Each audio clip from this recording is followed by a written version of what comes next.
Bueno, ya está con nosotros y le saludo de la manera más comedida al señor presidente del Tribunal Contencioso Electoral, el señor juez, el doctor Arturo Cabrera. Bienvenido, doctor. Placer escucharle a través de Radio Colosal. Arranquemos con la pregunta del día. ¿Qué pasa con esta decisión que no se quiere acatar por el Consejo Nacional Electoral? ¿Cuál es la decisión que ustedes van a tomar? Entiendo que usted va a convocar a los señores jueces para tomar una decisión referente a este desacato flagrante, diría yo. Bienvenido a través de Radio Colosal. Un gusto. Buenas tardes a la ciudadanía de la ciudad de Ambato, a los radioescuchas de radio. Tengo que decirle varias cosas al respecto. Primero, hay que aclarar que yo no soy parte del pleno conformado para conocer la causa 80 a la que se refiere todo este engorroso asunto. Yo intervengo como vocero del tribunal y a la vez, como fui el juez de primera instancia, según la reglamentación, el pleno me encargó que yo supervise el cumplimiento de la sentencia y les presente un informe. Eso es lo que hice el día de ayer, o anteayer ya, en que les puse en conocimiento del pleno la resolución adoptada por el Consejo Nacional Electoral y les solicité a la vez que, siendo ellos los encargados de las resoluciones, consideren qué es lo que se debe hacer. Mi acción futura es, a solicitud del juez sustanciador de esa causa, convocarles, en mi calidad de presidente, a la sesión del pleno donde conozcan y resuelvan esos aspectos que están pendientes. Pero el tema se refiere de manera específica a una sentencia del tribunal en la que se dispuso que se habilite tiempo y trámites suficientes para que la organización política pueda ejercer las decisiones que le competen al proceso de democracia interna de la inscripción de candidaturas. Y también tengo que aclarar que el pleno del tribunal, conformado para esa causa, no dispuso la inscripción de candidatura de persona alguna. Lo que se hizo fue, en virtud de la lesión de los derechos de participación que provocó el Consejo Nacional Electoral con su resolución, darle condiciones de equidad a una organización política que tiene el derecho de que sus militantes, sus adherentes participen en las elecciones. Perfecto. ¿Cuál es el informe? Específicamente, ¿qué dice su informe? ¿Qué es lo que usted recomienda? Lo que yo les dije en mi informe es que ya resulta inútil esperar que transcurra el tiempo de los 10 días que me dieron a mí para informar, en virtud de que el Consejo Nacional Electoral ya tomó la resolución de remitir todo este caso en un conflicto de competencias a la Corte Constitucional. Doctor, ¿hay conflicto de competencia? ¿Hay conflicto de competencia? Perdone, le decía, ¿hay conflicto de competencia desde su criterio? No, en mi criterio no hay un solo conflicto de competencias. Lo que hay es el ánimo del Consejo Nacional Electoral para mantenerse en un desacato que al día de hoy ya van 46 días. ¿Qué es lo que se debe hacer desde su criterio para evitar este desacato y para evitar que se pasen por sobre la ley y sobre las disposiciones? Ustedes son el órgano más importante en el tema electoral, es decir, una decisión de ustedes tiene que cumplirse. Señor periodista, nosotros somos los jueces de última instancia de todos los actos del Consejo Nacional Electoral. Los inventos que se están haciendo para interpretar las normas de la manera antojadiza que se pretende van a dar consecuencias al final. Yo lamento que el Consejo Nacional Electoral pretenda poner en la carga de otras instituciones lo que debe ser resuelto por la función electoral. Pero los jueces, que somos respetuosos de la Constitución, de la ley y de los convenios internacionales, no nos vamos a poner a discutir si tenemos o no la razón. El Consejo ha creído que tiene que consultarse a la Corte. Esperaremos la respuesta de la Corte. Lo que sí hay que alertar a la ciudadanía es que la responsabilidad de todo este conflicto corresponde al Consejo Nacional Electoral y tiene que ponerlo en su espalda y en su mochila, porque tienen que cargarlo y enfrentarlo y asumir las consecuencias de sus actos. No lo van a poder evitar. Los daños a los derechos de participación ya se han producido. Es más, yo considero que son prácticamente irremediables.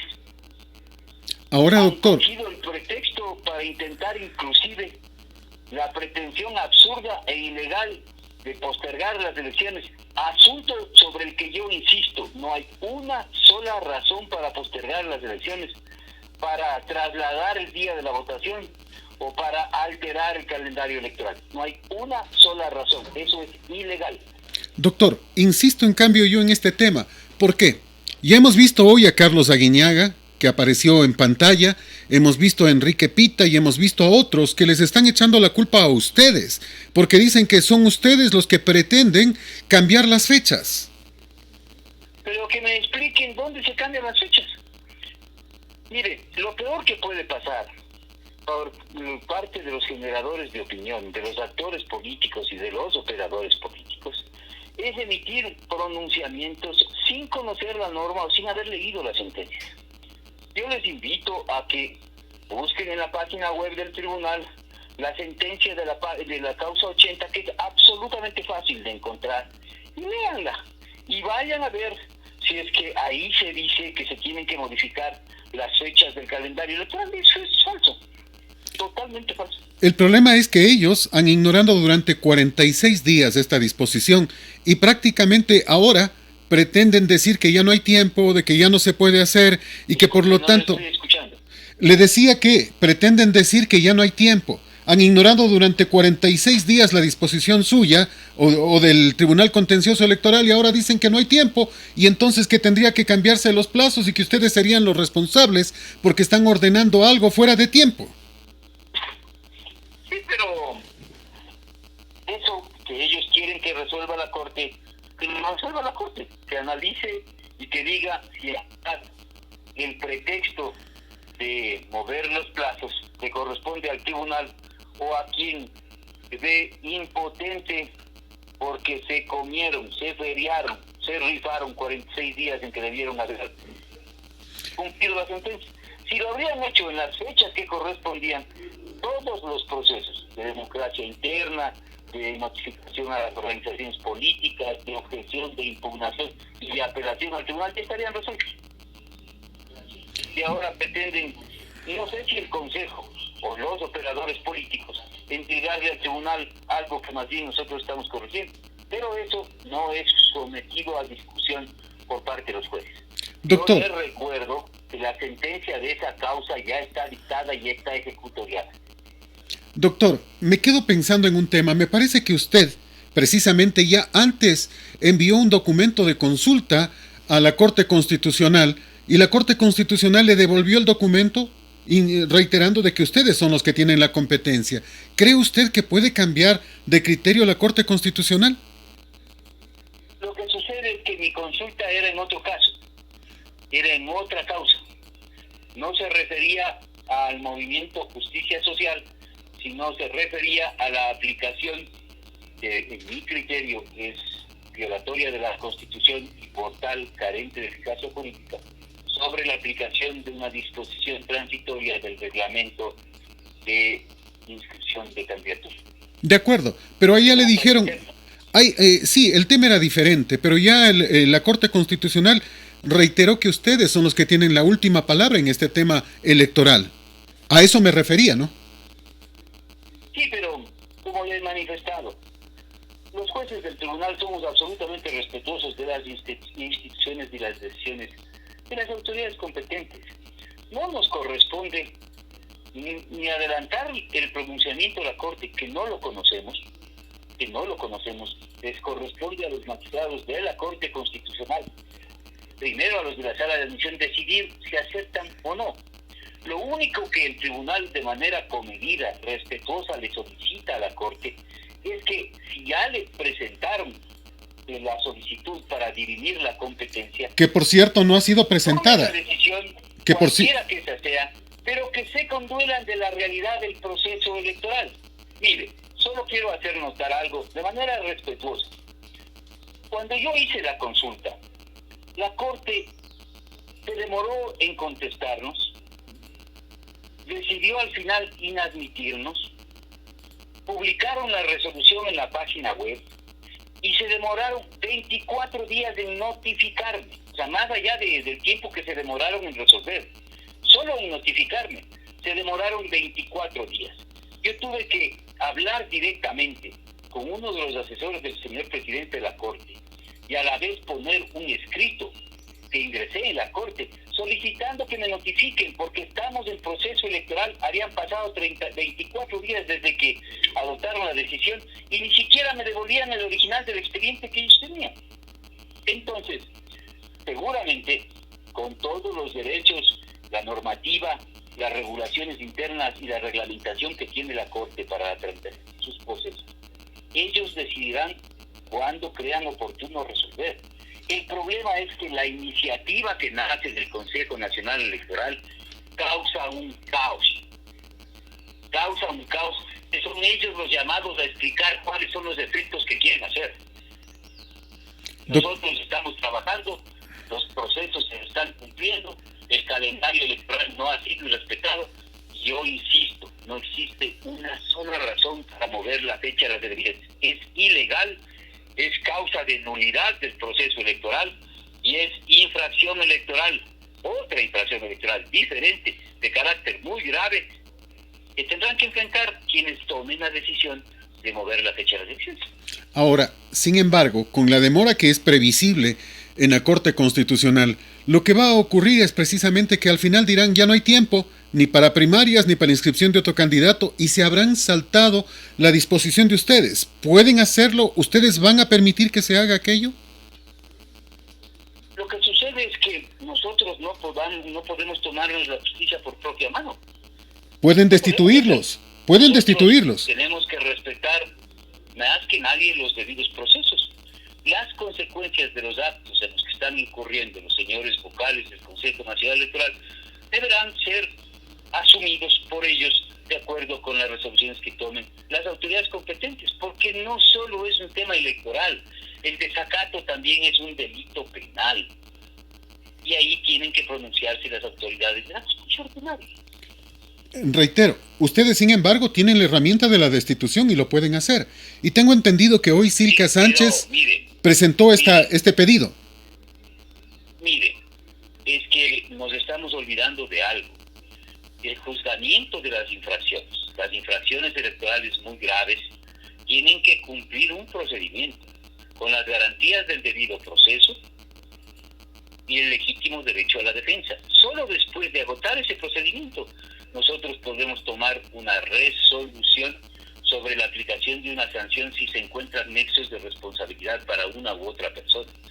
La Constitución, la ley, el Código de la Democracia ya no contempla la posibilidad que pasó hace muchos años, en los cuales por el antojo de quienes eran los jueces de sus propios actos, los miembros del Tribunal Supremo Electoral, parte de los que mejor dicho, de quienes formaron parte, los que están ahora opinando. En esa época, ellos a su antojo podían tomar sin ningún debido proceso las decisiones de destitución. Nosotros no lo haremos. Sin embargo, no, me quedo pensando que no va a haber tiempo al final. No va a haber tiempo al final para la inscripción del candidato. Pero es que, a ver, vamos aclarando algo, señor periodista. Yo no estoy hablando, el tribunal no ha dispuesto la inscripción de candidatura de persona alguna. A ver, pongámonos en perspectiva. Cierto que ustedes no hablan de un candidato, sino hablan de un derecho violado. Y justamente la reparación de ese derecho violado, a través de la disposición que ustedes dan, no se va a poder cumplir. O sea, el momento del momento dirán no hay tiempo y hasta ahí nomás, y participan los que están, y se habrá incumplido la disposición expresa de ustedes. Mire, si es que eso llegara a pasar y la Corte Constitucional resuelve lo que estime pertinente, Lo que está en riesgo es la participación de los adherentes del movimiento Justicia Social. Esas violaciones a los derechos tendrán que ser reparados y reclamados ante las autoridades competentes y sancionados y reparados nacional e internacionalmente, si es que así lo presentan los reclamos los adherentes. Nosotros no podemos adelantarnos a los criterios ni a los hechos. Nosotros vamos a actuar sobre lo que pase. No vamos a hacer justicia por mano propia y no nos vamos a saltar los procedimientos, tal como quieren que se produzcan algunos opinadores, algunos generadores y algunos operadores, y algunos, dirigentes políticos. Me quedo pensando en aquello. No sé si usted pudo conocer la declaración hecha por el señor juez, el doctor Torres, quien hacía referencia precisamente a este tema y decía que él tenía el conocimiento de que se habrían reunido el fin de semana con un dirigente político o con dirigentes políticos en Guayaquil. ¿Ustedes han podido conversar con el juez Torres? ¿Saben cómo está el asunto? ¿Lo van a respaldar? Porque ahora ya se hablan de juicios contra él, de que inmediatamente ahí sí corrieron, dicen, para ver si puede probar sus acertos. Mire, señor periodista, el Tribunal Contencioso Electoral no conoce esos hechos, no los conoce. Yo los conozco de manera referencial y superficial porque me los comentó a mí, doctor Torres, el día viernes pasado, de manera muy rápida. Yo no tengo conocimiento oficial y le corresponde al doctor Torres el explicar en qué circunstancias le contaron, quién le contó y cuáles son los efectos que él pretende generar con esa difusión pública de una denuncia que no es del tribunal. Yo quiero dejarle absolutamente claro. Esas acciones y declaraciones no corresponden al Pleno del Tribunal Contencioso Electoral, le corresponden al doctor Torres. Al doctor Ángel Torres, que es juez del Tribunal Contencioso Electoral. Torres Maldonado, juez del tribunal, ¿sí? Perfecto. ¿Cuáles van a ser las acciones que ustedes tomen a continuación? ¿Hay alguna acción inmediata? No sé cómo instar, digo yo, pese a que no les correspondería, para que no haya un proceso tan largo como el de 24 días de la vez anterior, para que la Corte Constitucional responda, pues no, porque si no, realmente 24 días desde este momento, sin contar con las vacaciones de Navidad, de Año Nuevo, pues van a ser medias complejos, ¿no?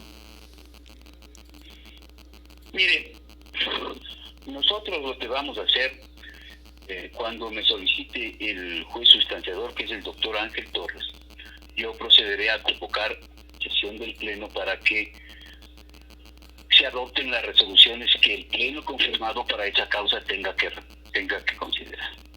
También he dispuesto ya que un escrito, una comunicación que llegó del Consejo Nacional Electoral el día de hoy sea puesta en conocimiento de los jueces.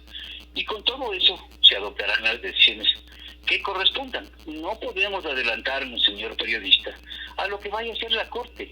La Corte tiene sus propios procesos, sus propios tiempos y sus propias regulaciones.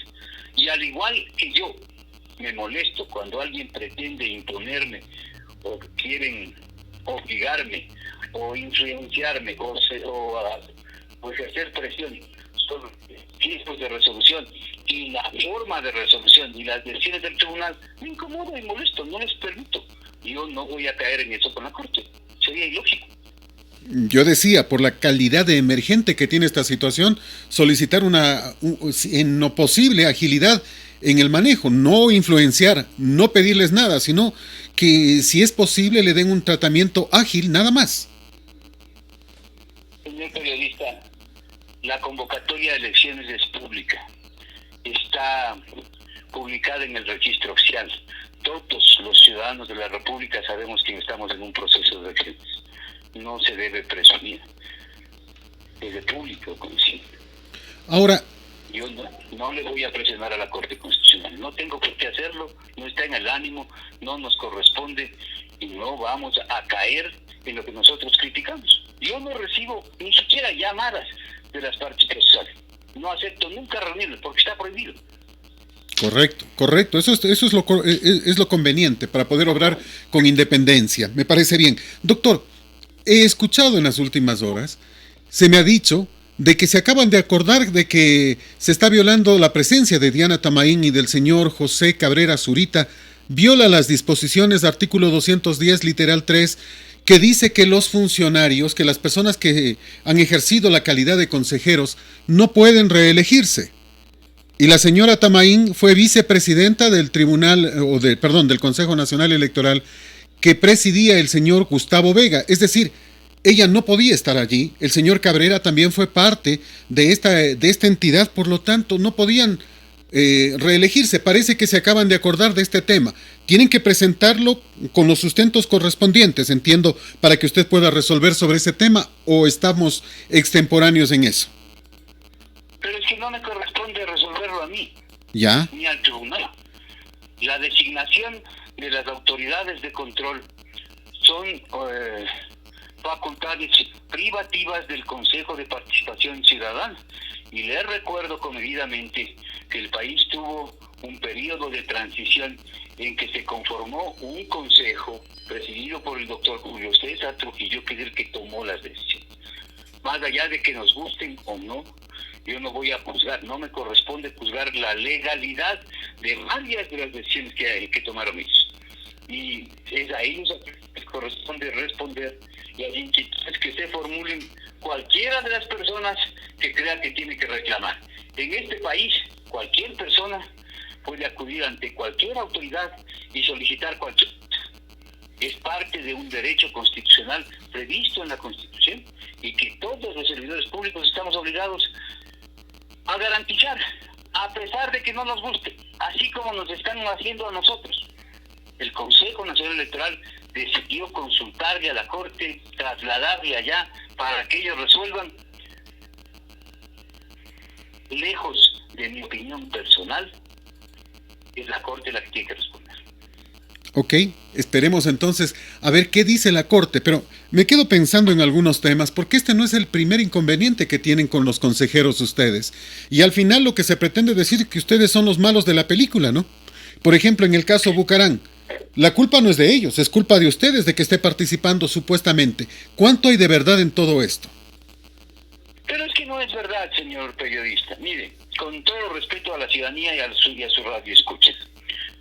Si queremos o pretendemos que participen en elecciones solo aquellas personas cuyo apellido empiece con la letra P, entonces los señores Padillas, Pérez,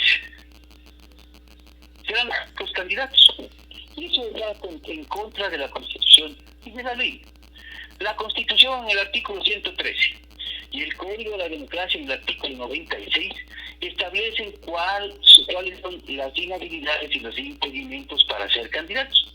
Ahí se establecen muchas causales, entre ellas una que hace relación a que los ciudadanos que tengan sentencia ejecutoriada en delitos expresamente previstos en esas normas, solo ellos no pueden, en esa causal no pueden ser candidatos.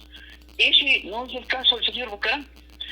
Él y cualquier ciudadano, cualquiera, que tenga una, dos, tres, muchas indagaciones previas o instrucciones fiscales que no son sentencias ejecutoriadas, mientras no las tengan, tienen el legítimo derecho de participar. El señor Bucarán cumplió con los requisitos, hizo el procedimiento establecido en la ley y el reglamento, y el tribunal no tenía una sola razón para negarle su participación.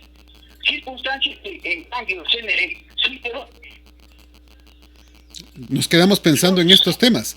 O sea, los órganos electorales, señor periodista, no podemos actuar en función de nombres, de números, de colores o de partido.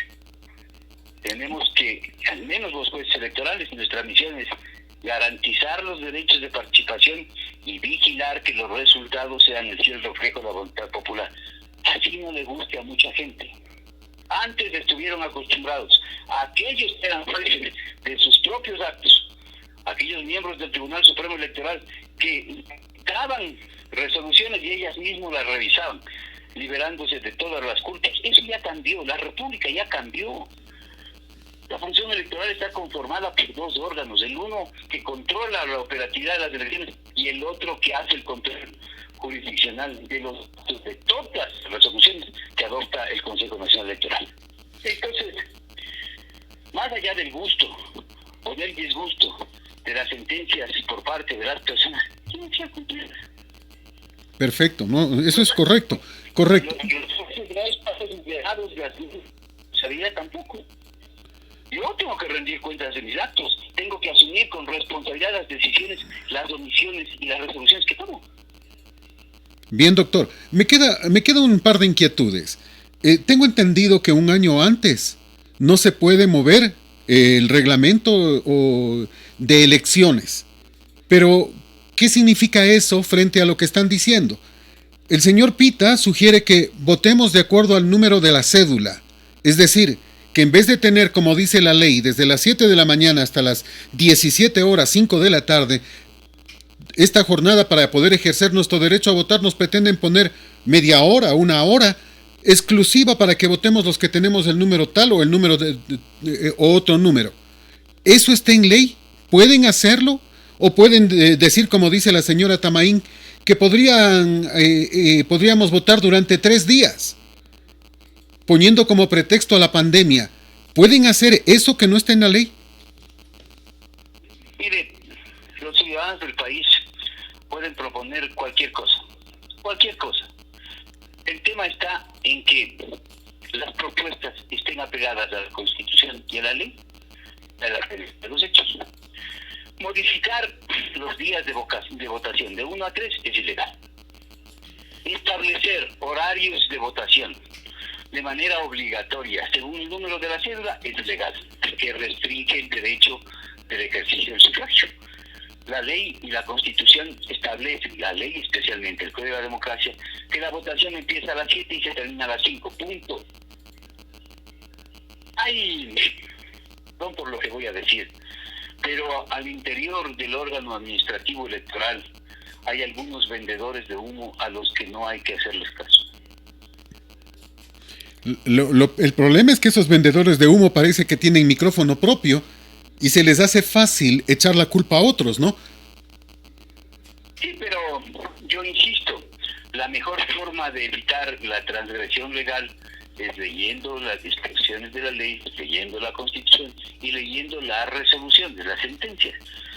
Los señores que plantean que se posterguen las elecciones, que se hagan en varios días, que se acomoden a un horario, que se busque la posibilidad de implementar el voto electrónico o por correo, están viendo escenarios que no son permitidos por la ley y que por tanto no procederán.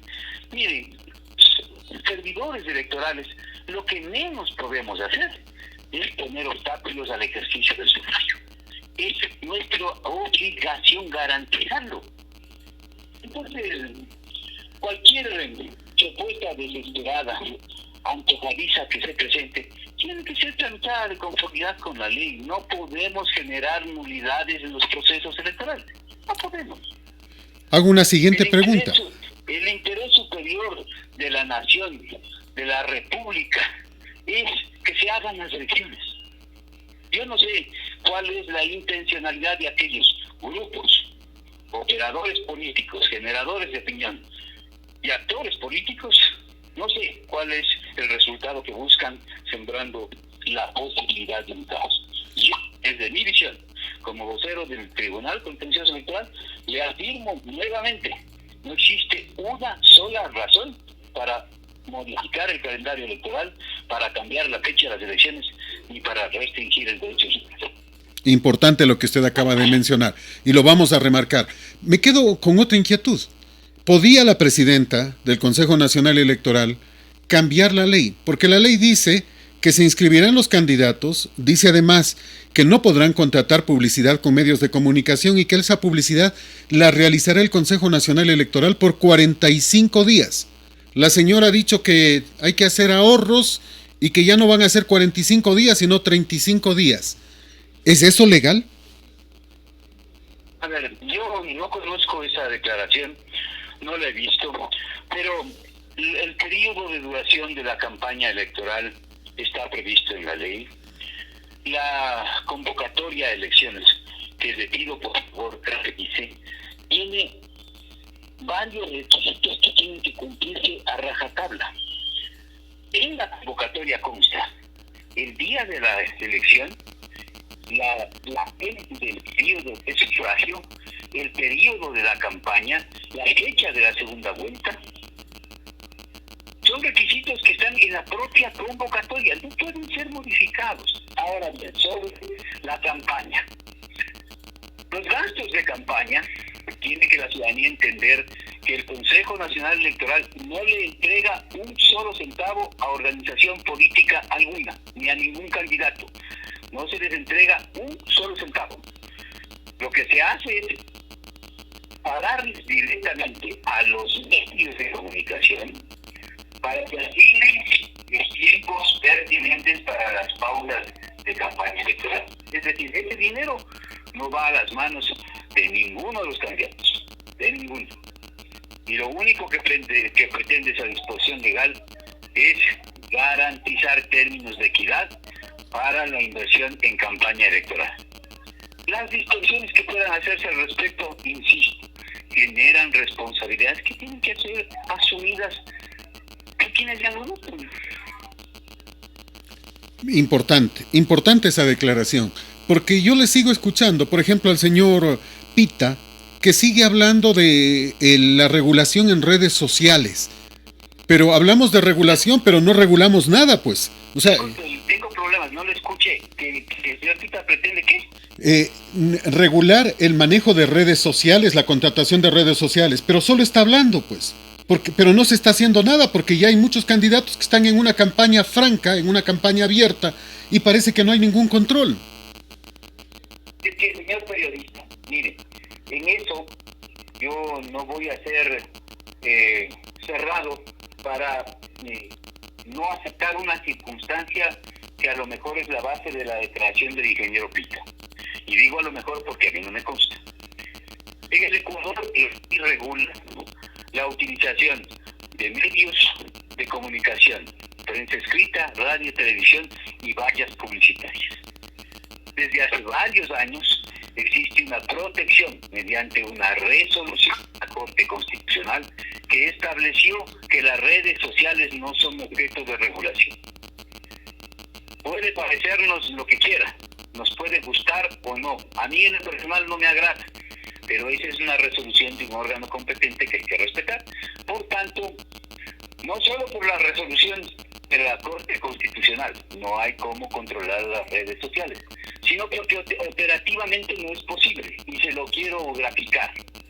Vamos a suponer que el tribunal recibe una denuncia en contra de los administradores de la red social Facebook o de Twitter.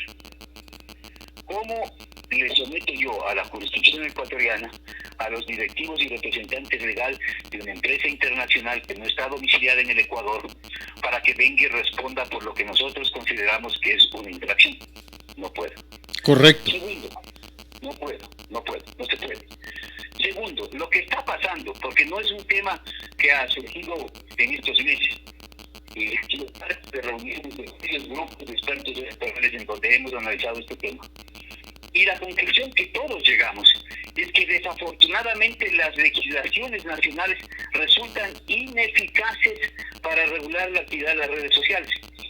Y lamentablemente estamos siendo sometidos a la voluntad de los administradores de esas redes para que a través de sus códigos de conducta sean ellos los que lo regulen. Le pongo un ejemplo, que creo que es lo que va a pasar en el Ecuador. No le puedo asegurar, pero creo, porque ya han existido uno o dos países que la red Facebook, por ejemplo, establezca dentro de la aplicación de su código de conducta que su servicio en determinada circunscripción territorial, en todo el territorio del Ecuador, por ejemplo, que esa señal que se transmite al territorio ecuatoriano tenga filtros que impidan la difusión de campaña política o de mensajes de agresión, de violencia política contra la mujer, por ejemplo. Pero eso es una decisión de los códigos de conducta de esas empresas, que ahora, con el desarrollo de los medios de comunicación, están sometiendo a los estados a su monopolio, que es otra discusión de nivel internacional, por la cual se quiere controlar, pero aún no se puede. Muy clara la explicación, doctor, muy clara. Usted va a estar, está ya, entiendo, en la ciudad de Ambato y va a quedarse hasta el día de mañana. Tiene una importante conferencia precisamente para hablar sobre la violencia política contra la mujer. Este es un tema muy interesante, ¿no? Es un tema fantástico. Le cuento que yo estoy haciendo este recorrido por varias provincias. Los señores jueces también se desplazaron a otras. La semana anterior yo también estuve en la provincia de Cotopaxi la semana anterior, y el día de ayer y hoy estuve en la provincia de Bolívar. Es fantástico porque nos permite una retroalimentación con la ciudadanía, con las organizaciones sociales, con las lideresas, con las mujeres que hacen política, con los hombres que quieren opinar sobre la participación política de las mujeres y sobre los actos de agresión y de violencia contra la mujer. Va a ser una oportunidad fantástica de hablar de todos los temas, salvo aquellos por los cuales el sigilo de los jueces es indispensable, es decir, aquellas causas que estén pendientes de resolución. Mañana estemos dispuestos a responder todas las preguntas que se formulen. 10 de la mañana en el Salón de la ciudad de Ambato. Interesante. Esta es una forma que yo creo que es necesaria para que se mantenga esa necesaria posibilidad de hablar con la gente, esa retroalimentación de la que usted hablaba, ¿no? Sí, nos ha dado resultados fantásticos. El día de hoy tuvimos una experiencia valiosísima, muy enriquecedora en Guaranda. En Guaranda tuvimos la presencia de muchos sectores. Tuvimos la presencia de la señora viceprefecta, de una señora concejal, de varias tenientes políticas, del señor gobernador, del señor vicealcalde, de muchas funcionarias públicas, de lideresas de las organizaciones sociales, que nos contaron muchas cosas. Inclusive tuvimos la presencia de dos candidatas que al final se animaron a hablar y se dijeron cosas muy importantes. Yo le invito a la ciudadanía de la manera más cordial, más respetuosa, para que no pierdan la oportunidad de hablar de los temas de las elecciones, de analizar los temas de violencia política de la mujer, de analizar los temas de coyuntura, de preguntarnos. Nosotros siempre estamos abiertos a dar la cara, a poner las cosas en claro, a poner las cargas en las que corresponden. No tenemos por qué negarlo, evitarlo, evadirlo o disimularlo. Mientras más gente conozca de las elecciones, mientras más gente conozca cómo eliminar la violencia política de la mujer, nadie hará caso a los vendedores de humo.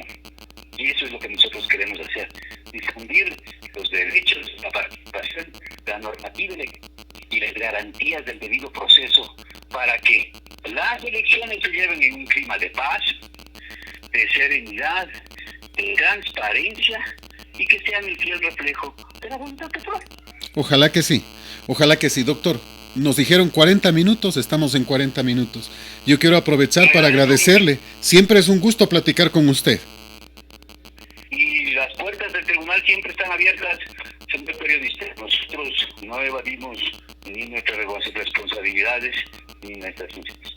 Muchísimas gracias. El señor doctor Arturo Cabrera, presidente del Tribunal Contencioso Electoral, con nosotros. Esta es Colosal, la que sí le dice la verdad.